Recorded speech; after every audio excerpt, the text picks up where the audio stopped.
Hello friend, Radhe Radhe. स्वागत है आप सभी का हमारे चैनल पर। तो फ्रेंड, मैं आप सभी के बीच एक बहुत प्यारा नंद भौजाई नोक झोंक सोहर गीत सुनाने जा रही हूँ। सुनना जैसा भी लगे कमेंट में ज़रूर बताना।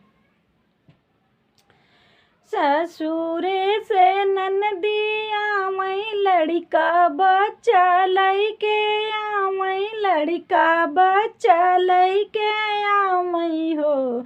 बहिनी दुआरे पे बैठे बीरन भैया बहनिया देखी खुश भाए हो। बहिनी दुआरे पे बैठे बीरन भैया बहनिया देखी खुश भाए हो। रानी आई गई बहिनी हमार भीतरा बैठा मऊ हो। रानी आई गई बहिनी हमार भीतरा बैठा हो।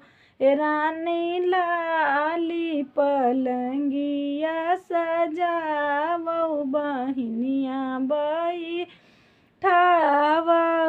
हो। ये रानी लाली पलंगिया सजावो बहिनिया बैठावो हो।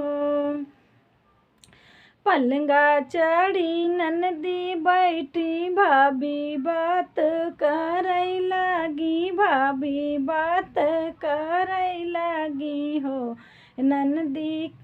ननदी की मोरे भाई है ललन माँ की घरा मोर बिया पड़ल हो। ननदी की मोरे भाई है ललन माँ की घरा मोर बियाह पड़ल हो। ननदी के तो है दी से जनाई तुरंत चली आई हो। ये ननदी के तो है दी से जनाई तुरंत चली आई हो।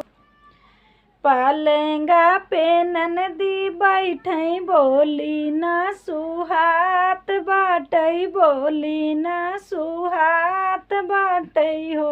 भौजी नहीं तोरे भय है ललाना माना घरा तोर बियाह पड़ल हो। भौजी नहीं तोरे भय है ललन माना घरा तोर बियाह पड़ल हो। भौजी नहीं केहू दी से जनउआ भैया के बोले आई गईले हो। ये भौजी नहीं केहू दी से जनउआ भैया के बोले आई गए हो। बोलिया ते बोली भौजी बोलहु नहीं जाने हो। भौजी जात बाटी अपने ससुरवा लौट नहीं आऊ भाई हो।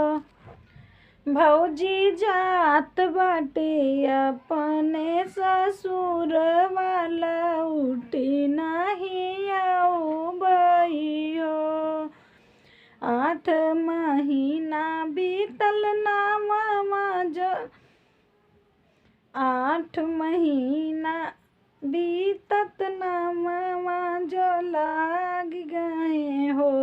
पिया चला जाता बहिनी के देश बहिनिया ने लौटऊ हो। ये पिया चला जाता बहिनी के देश बहिनिया ने लौटऊ हो।